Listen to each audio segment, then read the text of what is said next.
Pasa al tablero Juan de Dios Ortúzar Salas, profesor emérito en la Pontificia Universidad Católica de Chile, experto en formulación de modelos de demanda de transporte y director del Centro de Desarrollo Urbano Sustentable en Chile. Pregunta Daniel Toro, decano de la Facultad de Economía y Negocios de la Universidad Tecnológica de Bolívar. Bueno, Juan de Dios, bienvenido a la Universidad Tecnológica de Bolívar. Muchas gracias por aceptar la invitación.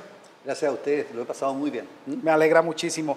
Bueno, Juan de Dios, nos ocupa el tema de transporte. En especial en la ciudad tenemos muchas preocupaciones por lo que está pasando en muchos temas relacionados con transporte.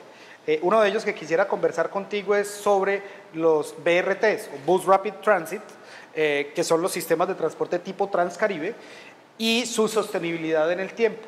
Me gustaría escuchar tu opinión sobre el papel de estos sistemas. Bien, bueno, los BRT son una solución muy interesante que partió acá en Latinoamérica, curiosamente, y se ha extendido a todo el mundo.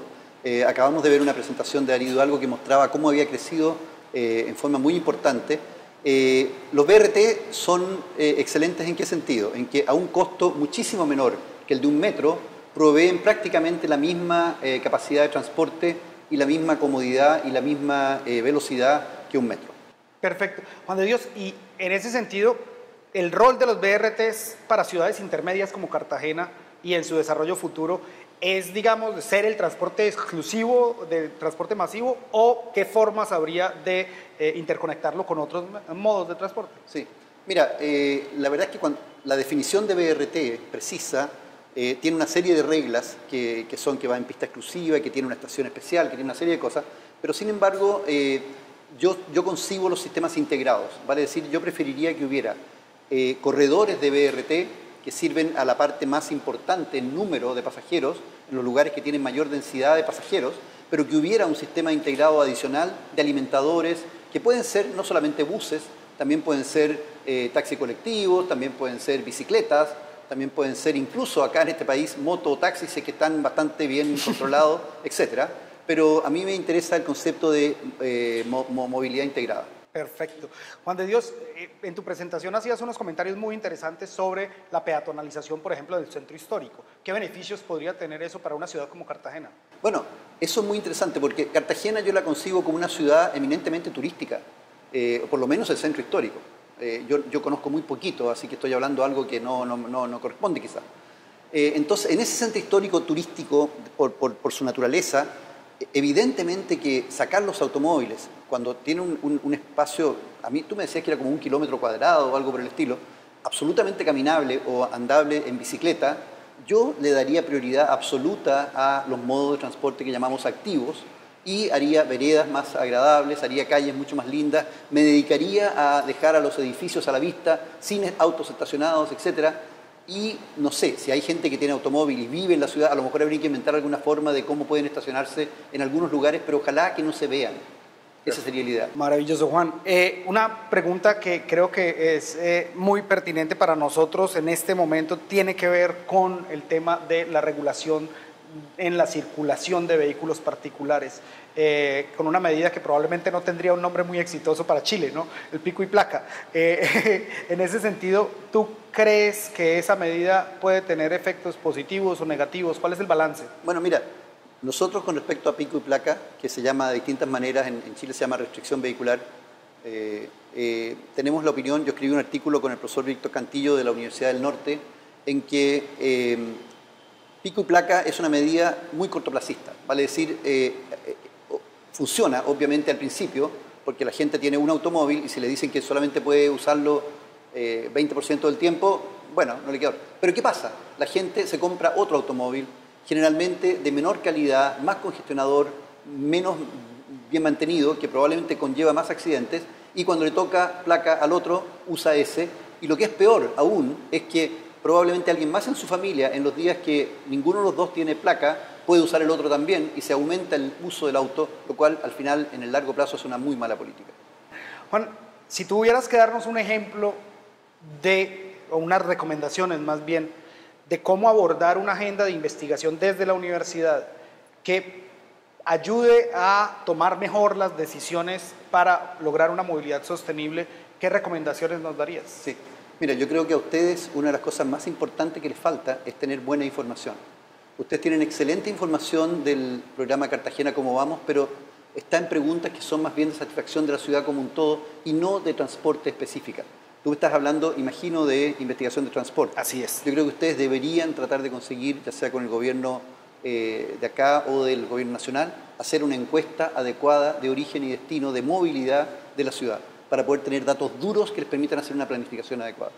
Juan, ¿qué tal el papel de estas nuevas tecnologías como las plataformas de Google Transit o otras que existen disponibles para ese tipo de Esas investigaciones? plataformas son muy importantes y te van a ayudar a disminuir el costo que tenían antiguamente las encuestas de movilidad, en el sentido de que tú con ese tipo de plataformas tú puedes conseguir información muy masiva a un costo bastante bajo, pero tú no puedes evitar tener encuestas que las personas te cuenten otras cosas que no se detectan solamente a través de Big Data y esas cosas. Perfecto. O sea, hay una complementación muy importante que hacer allí y justamente un tema de investigación es cómo complementar adecuadamente ese tipo de herramientas. Ese tipo de herramientas, maravilloso. Juan, una última pregunta. Quisiera consultarte qué elementos de los que en las ciudades están disponibles para, o teóricamente disponibles, para, por ejemplo, seguir recomendaciones como el cobro por congestión, tú conoces, han sido exitosas y que podrían hacerse las recomendaciones para gobiernos locales, porque creo que uno de los grandes retos en los temas de cobro por congestión está en la implementación. Sí, bueno, ahí hay bastante, mira, ese es un tema que ha sido estudiado en forma notable. O sea, yo te digo, deben haber por lo menos 100 papers científicos que han sido basados ya sea en la experiencia de Inglaterra, en la experiencia de los países nórdicos, que también tienen muy buena experiencia en ese sentido, en la experiencia increíble de Singapur, que probablemente es el sistema más sofisticado del mundo. Entonces, la verdad es que aprender de eso para poder hacer una adaptación al caso de ustedes, yo creo que es bastante factible. Y sería otro tema muy lindo de investigación acá. Maravilloso. Tenemos campo para un par de preguntas adicionales, Juan. Tu percepción sobre la movilidad en la ciudad hasta este momento, como un visitante que ha estado apenas un par de días, pero lo que has visto, ¿qué percepción te da? Es muy difícil tu pregunta. Yo he estado solamente en el centro histórico, y he caminado un radio de unas 10 cuadras más o menos, no más. En esa pequeñísima visión veo mucho desorden, veo mucha cosa que se podría mejorar en términos, por ejemplo, de la calidad de los pavimentos, lo que te decía antes por ejemplo, las veredas, yo le comentaba a usted una cosa ayer muy interesante. Yo pienso que si no logran peatonizar la ciudad, por lo menos podrían hacer lo que se llama traffic calming, que es, por ejemplo, que logren a través de medidas físicas que los automóviles circulen a velocidades mucho más bajas en el casco histórico. Vale decir que tú no tengas el susto de que si cruzas la calle puede venir un taxi y te atropelle. Que en el fondo los peatones empiezan a tomar la ciudad a través de que tienen que andar tan despacio los automóviles que no se transforman en un reto para ellos. Yo creo que eso es una cosa que se puede hacer y se puede estudiar y hay experiencia, por ejemplo, muy bonita en países como Alemania y Suiza al respecto. Maravilloso. Juan, para terminar, por ejemplo, ¿cuál sería tu visión de una Cartagena con movilidad sostenible? ¿Qué medio de transporte podría complementar en tu perspectiva un sistema de BRTs para una ciudad de 1 millón de habitantes? Sí, yo no soy un especialista en estos temas, yo no soy un hombre de operaciones, yo soy un hombre de modelación. Pero yo creo que Transcaribe, de lo que me han contado, pienso que tiene demasiado pocos buses. Yo creo que Transcaribe debería tener mucho más buses de lo que están planeando, porque si no van a caer en que mucha gente va a estar frustrada porque se demora mucho en pasar, tiene una frecuencia no tan buena y va a caer en usar a lo mejor sistemas que son mucho más peligrosos como el mototaxismo. Yo creo que, como dije en mi presentación, nosotros tenemos que ir hacia una no competencia, sino que una coordinación entre los distintos modos de transporte. Hay muchísimos modos de transporte. ¿Cómo logramos que esos modos coordinen de forma que sea lo más eficiente y socialmente aceptable? Es el desafío. Ese es el desafío. Juan de Dios, muchísimas gracias por aceptar la invitación. De nada, pues. Muchas gracias a ustedes.